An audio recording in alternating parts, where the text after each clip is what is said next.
Now moving to the 11th question, we are halfway through in our video, and as I said that your energy levels should be at high level. ऐसा ना हो कि आप तभी से थक रहे हो, आपको क्वेश्चंस में इंडल्ज करना है। स्टेटमेंट बेस्ड क्वेश्चन है, इंटरेस्टिंग क्वेश्चन है, थोड़ा दिमाग लगाना है, and then you can definitely reach the right answer. Okay, ये भी स्टेटमेंट बेस्ड क्वेश्चन है। पहला है क्या है, knowledge is a form of culture capital for all practical purpose. Second क्या है, communication media make cultural capital a form of illimitable property. Illimitable का मतलब क्या होता है कि नो लिमिट, ठीक है, कोई लिमिट्स ना हो। I will give you 30 second for this question as well so that you can pick the right answer. उसके बाद आई विल टेल यू क्या है राइट, एक्चुअली राइट आंसर, ठीक है।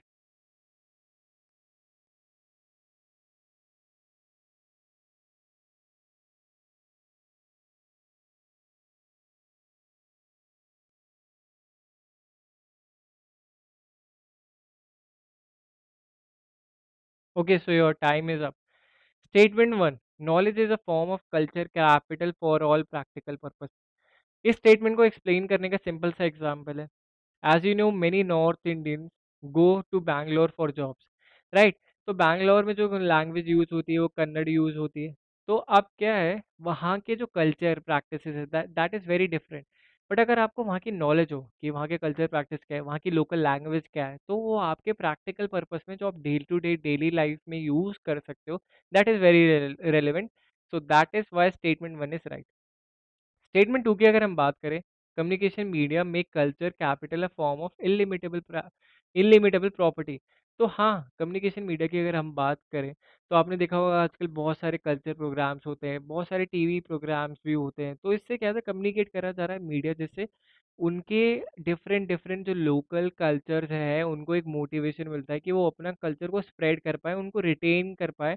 or as you know that migrants are moving from one city to other city, so they bring their own culture and the local culture get misplaced somewhere। तो उस local culture को reserve करा जाए, तो communication media make culture capital of from of illimitable property, कोई limits है ही नहीं। तो both statement one and two are correct.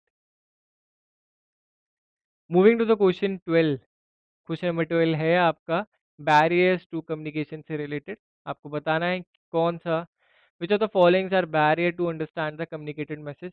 पांच ऑप्शन हैं, इसमें से तीन आपके बैरियर्स हैं, और ये आपके 30 सेकेंड स्टार्ट होते हैं। आप you have to pick the right option कि कौन कौन से बैरियर्स हैं to understand the communicated message.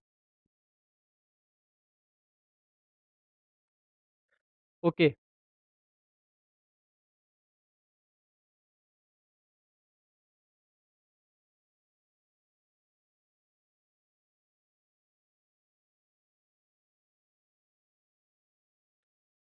अगर हम बात करें, because your time is up now, emotional question. Emotional question क्या होता है, जैसे आपको पता है आईक्यू क्या होता है, इंटेलिजेंट क्वेश्चन। इमोशनल क्वेश्चन हर पर्सन का ही डिफरेंट होता है। तो that is not a barrier to communicated to understand the communicative message, तो ये तो बैरियर नहीं है। जारगन क्या होता है, जारगन होता है technical terms.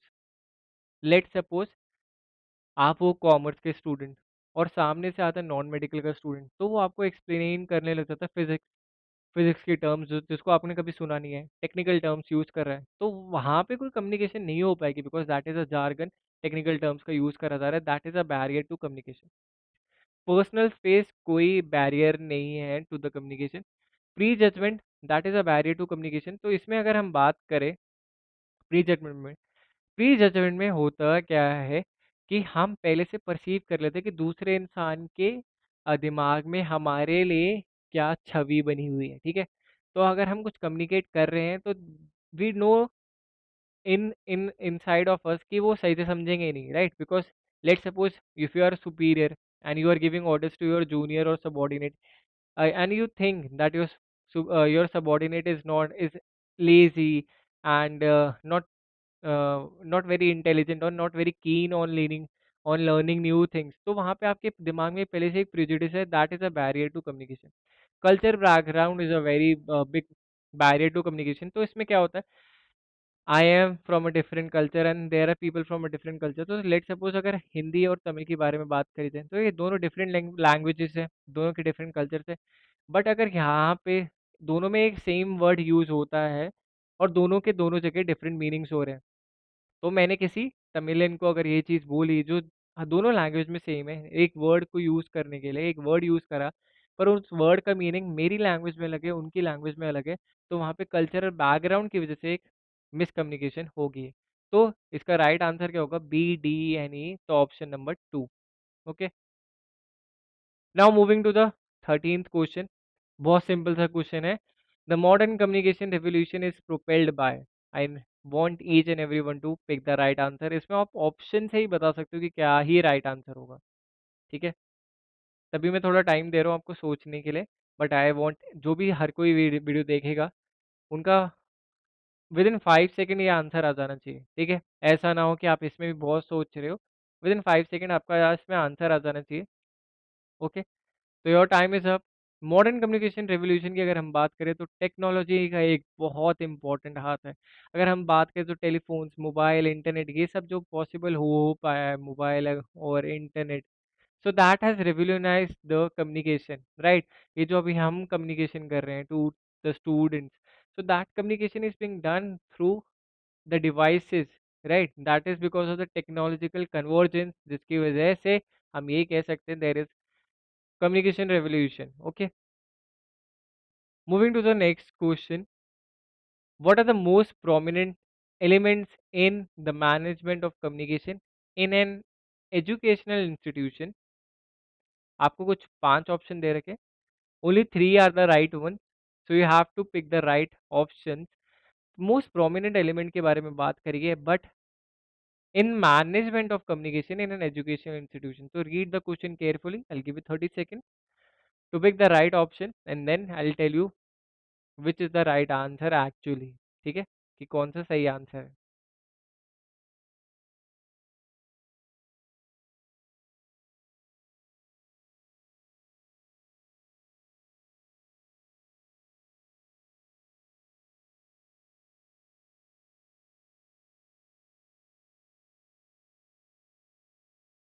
Okay, so your time is up. तो पहली बात है साइड ट्रैकिंग ऑपोजिशनल व्यूज। अगर हम प्रोमिनेंट एलिमेंट के बारे में बात करें, मैनेजमेंट ऑफ कम्युनिकेशन के बारे में बात करें, इन एन एजुकेशनल इंस्टीट्यूशन में बात करें, तो why do we care about oppositional views? तो उसको हम इग्नोर करें। स्ट्रक्चरिंग वर्क रोल बहुत इंपॉर्टेंट है, आपको डिवाइड करना है रोल। आपको हर टीचर को बताना है कि आपका रोल क्या है, आप किसको अब रिस्पॉन्ड करोगे, कौन आपसे अथॉरिटी है जो आपसे पूछेगी कि आपने अपना काम करा है या नहीं करा। Commanding over colleagues and student नहीं, ये एक प्रोमिनेंट एलिमेंट नहीं है मैनेजमेंट के लिए। ठीक है, keep others inform, that is very important.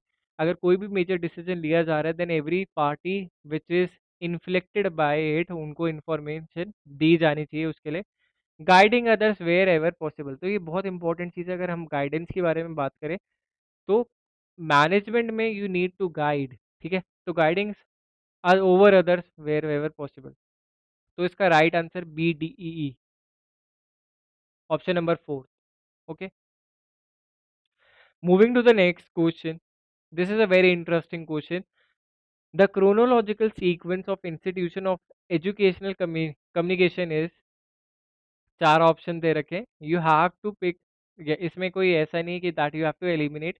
Chronological sequence बताना है आपको फ्रॉम द ईयर, कि कौन से साल में कौन सा आया था, उसके according have to pick the right answer. I give you 30 second starting from now, so you can वो according to you what is the right answer. उसके बाद मैं आपको बताऊंगा कि करेक्ट आंसर क्या है। और काफ़ी इंटरेस्टिंग क्वेश्चन है, अगर थोड़ा हिस्ट्री से रिलेटेड अगर आप कर पाओगे तो you you can pick the right answer, काफ़ी डिफिकल्ट नहीं है।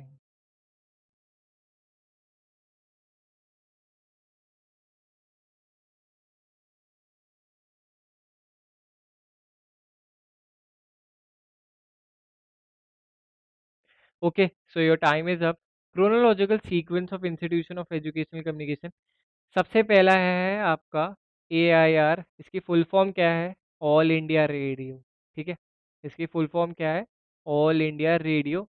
1930 में आया था, सबसे पुराना है इन सब में से। उसके बाद आया था आपका UGC country wide classroom, this came in 1984। तो इन्होंने क्लासरूम के बारे में बात करी थी कि हम डिजिटलाइजेशन करें, मीडिया का यूज़ करें, मीडिया मीडिया के थ्रू हम हर बच्चे को कुछ नई शिक्षा देने की कोशिश करे, ठीक है। तो ये आया था 1984 में। उसके बाद आया था आपका consortium of education commission, this came in 1993। ये आया था। आपने स्वयं के बारे में सुना ही होगा, मैंने भी बहुत बार डिस्कस करा है। तो इसके अंडर फॉर्म हुआ है 1993 में। और लास्ट में आपका आया था ज्ञानवाणी 2000 ईयर में। This is an FM of IGNOU, ठीक है। इग्नू का ये एफएम है और ये आया था 2000 में। तो आपको ये याद करने हैं, जो मैं सीक्वेंस बता रहा हूँ उससे ही नहीं, आपको ईयर भी याद करना पड़ेगा। सीक्वेंस में मैं ऐसे ही बता देता, ACBD हो गया आंसर, ऑप्शन नंबर 1। बट नहीं, मैं आपको एक्स्ट्रा डिटेल दे रहा हूँ कि ये एक्चुअली किस ईयर में आया था, जिससे लेट सपोज कल को कोई क्वेश्चन फ्रेम करा जाता है, उसमें आपसे ईयर के साथ ये पूछा जाए, बिकॉज उसके चांसेस है। बिकॉज एज ए सेड, हर साल कुछ ना कुछ ऐड ऑन करा जा रहा है, जिससे थोड़ा पेपर को डिफिकल्ट बनाया जाए, राइट। तो अगर आपके पास ये एक्स्ट्रा इन्फॉर्मेशन है, then you can definitely ace your examination, and that is why if you are liking the content, do press the like button, okay. Moving to the next question. ये भी हमारा match the list वाला question है। Types of communication आपको दे रखा है और एक लिस्ट में डिस्क्रिप्शन दे रखा है, and you have to pick the right type of communication according to the description. Difficult नहीं है, ये मत सोचना कि ये तो पढ़ा नहीं है तब भी कैसे होगा। अगर आप टाइप्स को भी पढ़ोगे और डिस्क्रिप्शंस को पढ़ोगे साथ ही साथ, साइमल्टेनियसली, उससे आपके दिमाग में कुछ लगेगा, क्यों ना ये सुना सुना सा हुआ है, ये कभी करा ही होगा। तो I give you 30 second for this one, जिससे आप अटेम्प्ट कर सको इस क्वेश्चन को। I want, as a said, देखो, पार्टिसिपेशन करना बहुत ज़रूरी है। गलत हो सही हो answer, this is a learning phase. आपका कल तो एग्ज़ाम नहीं है, ये एक लर्निंग फेज है जिसमें आप गलतियाँ करोगे। गलती करोगे तभी तो सीखोगे। तो यहाँ पे आपको परफेक्शन अचीव करने की कोशिश करनी चाहिए। होता है नहीं होता है, that shouldn't be your aim, ठीक है। आप परफेक्शन मतलब as in 20 out of 20 score करने की कोशिश करो। नहीं हो रहा है, then you have to pick कि in which area I have to work hard, ठीक है। तो वो बहुत इंपॉर्टेंट है। अगर हम बात करें इस क्वेश्चन की, आपका टाइम हो चुका है। टाइप ऑफ कम्युनिकेशन की बात करते हैं। डायडिक कम्युनिकेशन, डायडिक कम्युनिकेशन बहुत एक छोटे ग्रुप ऑफ कम्युनिकेशन में बोलते हैं, 2 या 3 या 4 लोगों के बीच में कम्युनिकेशन होती है, बहुत ही कम लोग होते हैं, इसके बीच में जो कम्युनिकेशन होती है उसको हम डायडिक कम्युनिकेशन बोलते हैं। इसमें क्या होता है, जब अगर हम बात कर रहे हैं, लेट सपोज एक फ्रेंड सर्कल का ग्रुप है, आपका आपके दोस्त हैं 3 4 लोग, तो वहाँ पे आप एक अपॉर्चुनिटी दे रहे हो सबको इक्वल कि आप भी कम्युनिकेट कर सकते हो, राइट। तो डायरेक्ट कम्युनिकेशन का राइट आंसर होगा ऑप्शन नंबर 3। उसके बाद अगर हम बात करें पब्लिक कम्युनिकेशन, पब्लिक कम्युनिकेशन में क्या होता है, मैसेजेस जो फ्लो होते हैं through a network of interdependent relationships, right. ये होता है, ये ऑर्गेनाइजेशन का कम्युनिकेशन होता है। I want student to pick the right answer. नहीं, ये नहीं होता, राइट। तो पब्लिक कम्युनिकेशन क्या होता है, पब्लिक कम्युनिकेशन हमारा होता है जो अक्कर करता है with a formal and structured setting, ठीक है। मैं यहाँ पे बच्चों को टेस्ट कर रहा था। तो पब्लिक कम्युनिकेशन में क्या होता है, ये जो अकर होता है within a formal and structured setting. Organization communication जैसे हमने बात करी है कि एक ऑर्गेनाइजेशन में हायरार्की बेस्ड कम्युनिकेशन होता है, तो उसमें मैसेजेस फ्लो करते हैं through a network of interdependent relation. मतलब आपके जो सुपीरियर है, मैनेजर, उसके बाद टीम लीडर, तो ऐसे जो कम्युनिकेशन फॉलो करी जाती है उसको हम बोलते हैं ऑर्गेनाइजेशन कम्युनिकेशन। मास कम्युनिकेशन क्या होती है, जिसमें आप एक लार्ज ऑडियंस को एड्रेस करते हो, ठीक है। मास कम्युनिकेशन जैसे हमारे पॉलिटिकल लीडर्स होते हैं, वो भाषण देते हैं to a large anonymous audience. तो वहाँ पे क्या हो रहा है, मास कम्युनिकेशन का यूज हो रहा है। तो ए हमारा 3 है, बी हमारा 4 है, सी हमारा 1 है, डी एन हमारा सेकेंड ऑप्शन है। तो ये हमारा राइट पैटर्न होगा, ठीक है। I hope each and every one is clear with this question, जो लास्ट क्वेश्चन था। नेक्स्ट क्वेश्चन क्या है, question number 17। We are almost on the verge of finishing this video. कुछ और ज़्यादा क्वेश्चंस बचे नहीं, but still I want you and each and every one to participate well. अभी तक आपने पार्ट, और जैसे मैंने बोला था, towards the end there is an important thing that will help you to learn और to prepare for your unit 4 communication from scratch to to the point, जिससे आप ये क्वेश्चन आप इजीली सॉल्व कर पाओ, ठीक है। क्वेश्चन नंबर 17 किस बारे में बात कर रहा है, विच of the following is an exclusive example of non verbal cue that includes pitch, rate, volume and use of possesses. तो ये नॉन वर्बल चीज़ के बारे में बात कर रहा है, वर्बल चीज़ के बारे में बात नहीं कर रहा। चार ऑप्शन दे रखे हैं, आपका 30 सेकेंड का टाइम अब होता है शुरू। इसमें मैं आप चाहता हूँ कि आप इसमें सोचो। पहली बात तो इसमें कुछ वर्ड्स दे रखे हैं नॉन वर्बल क्यू, उसके बाद आपको दे रखा है कि pitch, rate, volume and use of possesses. तो आपको क्या लगता है कि क्या इसमें सही आंसर होगा? ठीक है, आपके 30 सेकेंड हो चुके हैं। आप पहली बात तो मैं थोड़ा इसमें आपको कम्युनिकेशन के बारे में बताता हूँ। कम्युनिकेशन कैसे हो सकती है? एक वर्बल वे होता है, एक non verbal way of communication होती है, as we all know. Then there is a paralanguage as well. ठीक है, पैरा लैंग्वेज। अब आपको पता चल गया होगा इसका राइट आंसर पैरा लैंग्वेज है। इसमें होता क्या है, we talk about the tone. आपने कभी देखा होगा कि जब आपके पेरेंट्स होते हैं, वो आपको डांट रहे हैं, कुछ चीज़ बोल रहे हैं, तो उनकी टोन हार्श हो जाती है, हेवी हो जाती है, तो देन यू विल रियलाइज कि है ना वो एंग्री है, राइट? पेरेंट्स हो या कोई और भी हो। तो हम इसमें बात कर रहे होते हैं टोन के बारे में। तो टोन भी एक बहुत इंपॉर्टेंट रोल प्ले करता है। The pitch that you are using, if I am screaming I want your attention, कि आप सुन क्यों नहीं रहे हो, ठीक है। रेट, वॉल्यूम, कितनी तेज बोल रहा हूँ, पॉज लेके बोल रहा हूँ, रुक रुक के बोल रहा हूँ। So all these are paralanguages where the most important thing is tone. Okay, तो हम टोन के बारे में बात करते हैं थ्रू पैरा लैंग्वेजेस। ओके, तो क्वेश्चन नंबर 17 का राइट ऑप्शन जो है option number 4। Now moving to the question number 18। ये है हमारा असर्शन और रीजनिंग का क्वेश्चन। आई गेस आपको ये वाला पार्ट नहीं दिख रहा होगा, तो ऑप्शन नंबर 1 में है क्या? R is the correct explanation of A. मैं यहाँ पे ऊपर लिख रहा हूँ, अगर आपको वो थोड़ा पार्ट नहीं दिख रहा होगा मेरी वजह से। R is not the correct explanation of A. ये आपका ऑप्शन नंबर 2 है। ओके, मैंने यहाँ पे लिख दिया है फॉर योर ईज, जिससे आप पढ़ सको। अब क्वेश्चन के ऊपर आते हैं कि आपको दो स्टेटमेंट दे रखी है, एक असर्शन, एक रीजन। असर्शन में क्या कह रहा है? In the context of communication the perceptual process creates create semantic noise also called word noise.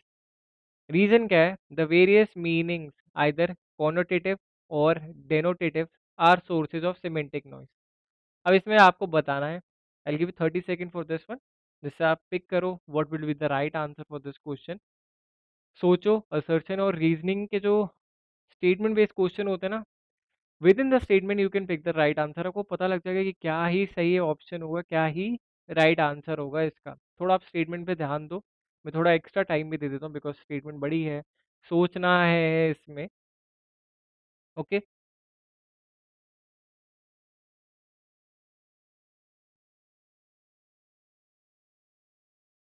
Okay, so your time is up. पहली बात हम बात करते हैं सिमेंटिक नॉइस को हम वर्ड नॉइस बोलते हैं। हाँ जी, बिल्कुल। सिमेंटिक नॉइस को हम वर्ड नॉइस बोलते हैं। देखो होता क्या है सिमेंटिक नॉइस में, लेट सपोज मैं आपको कुछ कुछ बोल रहा हूँ, आपको वो चीज़ समझ नहीं आ रही, या यहाँ पे कंफ्यूजन हो रही है। एक वर्ड के काफ़ी मल्टीपल मीनिंग्स होते हैं। इंग्लिश में जो वर्ड्स होते हैं वो काफ़ी कंफ्यूजिंग हो सकते हैं, किसी भी लैंग्वेज में हम बात कर रहे हैं तो कुछ वर्ड्स के मल्टीपल मीनिंग्स होते हैं, राइट? तो अगर मैंने आपको कुछ बोला है और वो आपने उस तरीके से नहीं समझा जैसा मैं समझाना चाहता था, तो वहाँ पे एक प्रॉब्लम आ गई, वहाँ पे एक सिमेंटिक बैरियर क्रिएट हो गया कि जो आपने परसीव करा that was different from what I intended. ठीक है, दोनों में डिफरेंस है। जो मैंने इंटेंड करा, जो आपने परसीव करा, उसमें एक गैप आ गया, उसको हम सिमेंटिक नॉइस बोलते हैं। तो ये इसको वर्ड नॉइस भी बोला जाता है। सो पहला जो है असर्शन बिल्कुल सही है।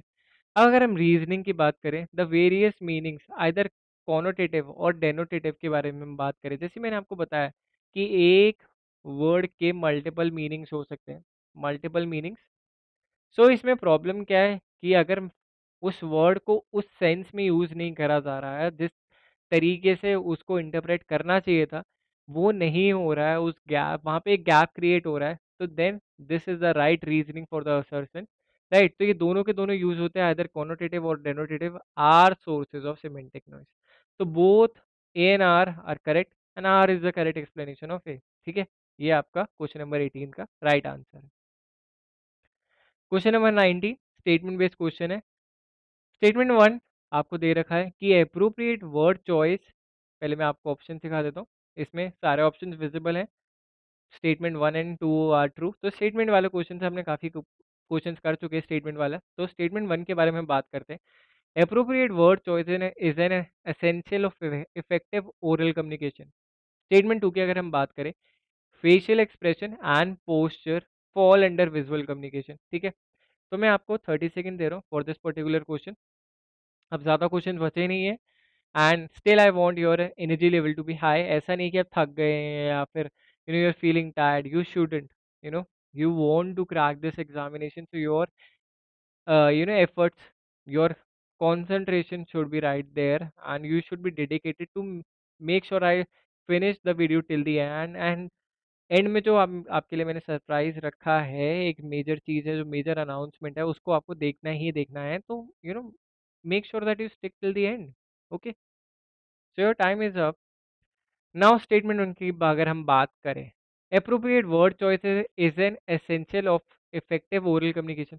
जब मैं आपसे कुछ कम्युनिकेट कर रहा हूँ, तो मैं अप्रोप्रिएट वर्ड्स को ही यूज़ करूँगा। लेट्स सपोज आप क्लासरूम में भी हो, तो आपके टीचर के आगे आप जैसे बिहेव करते हो, वो जब आपसे क्वेश्चन पूछते हैं, जब वो आपसे कुछ भी चीज़ के बारे में पूछे, then you are using the appropriate words, right? Sir ma'am के साथ आप डिनोट करते हो।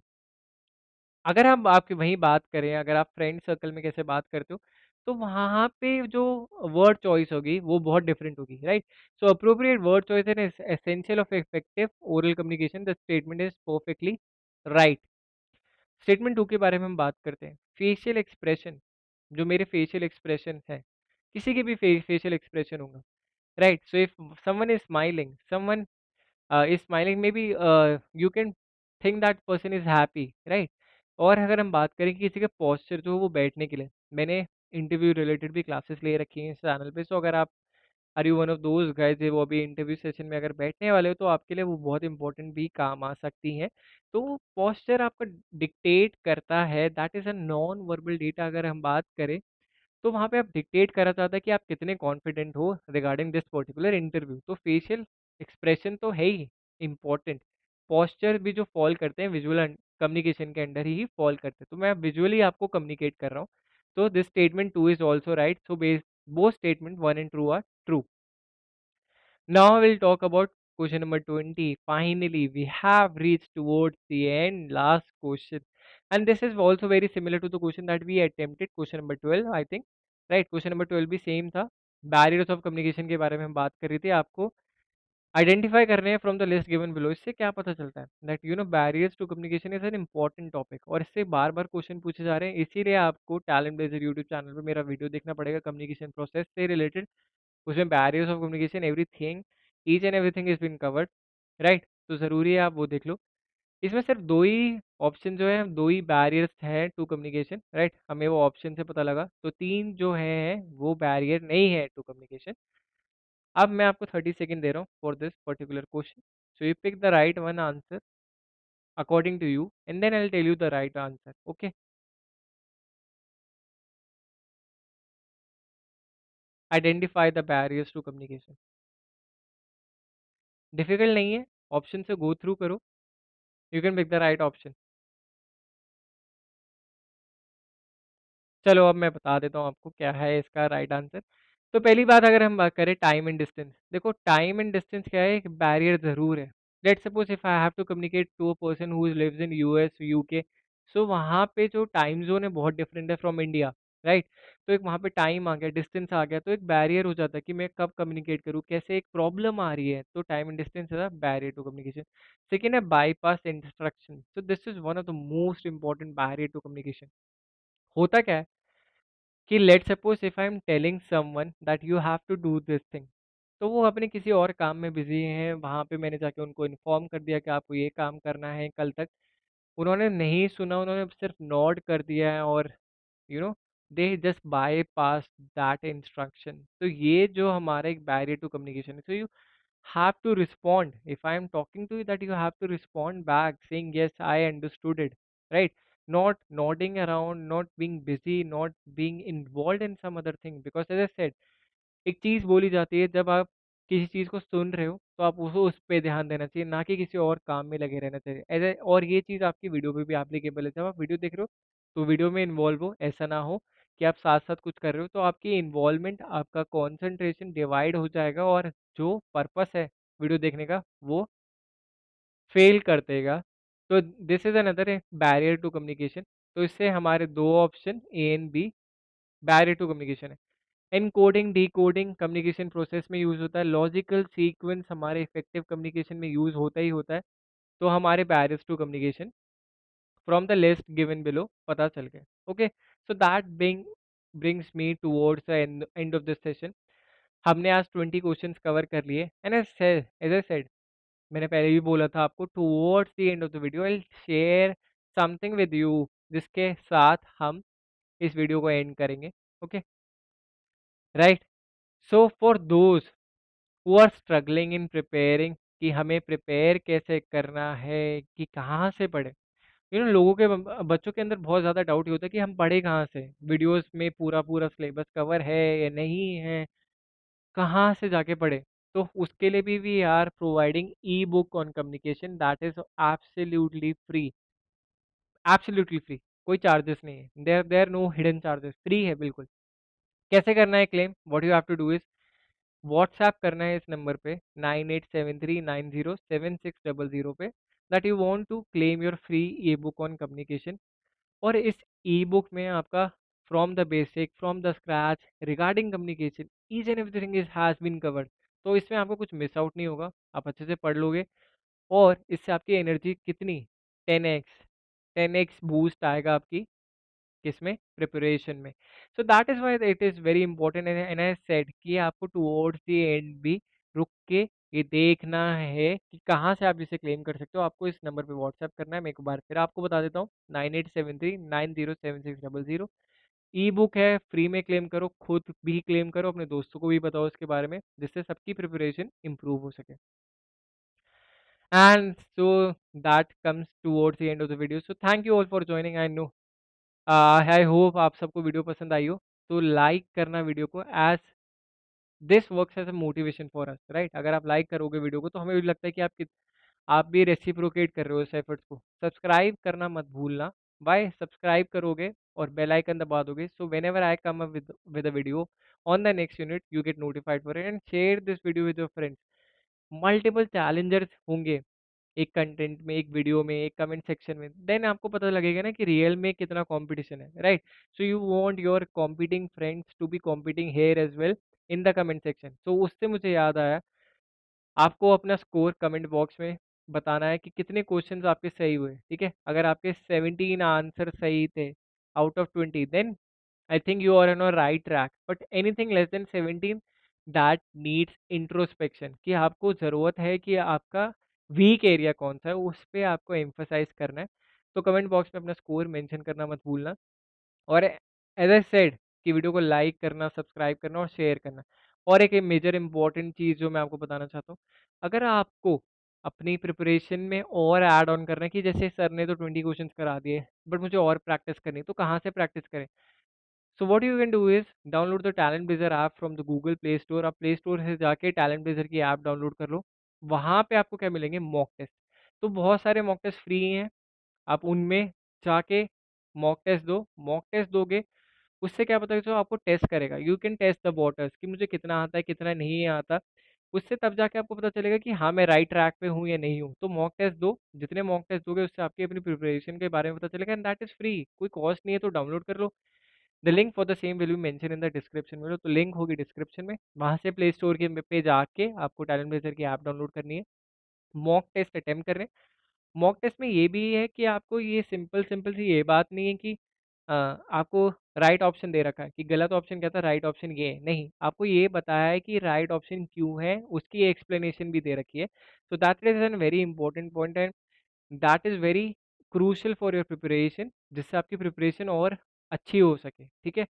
सो thank you all for joining. I hope आपको आज की वीडियो पसंद आई हो। अगर पसंद आई है तो लाइक करना मत भूलना और सब्सक्राइब करना भी ज़रूरी है, बिकॉज़ जब भी मैं नेक्स्ट वीडियो के साथ आऊँ तो आपको उसके लिए इन्फॉर्मेशन मिल जाए। So thank you all for joining. I hope to see you in the next video.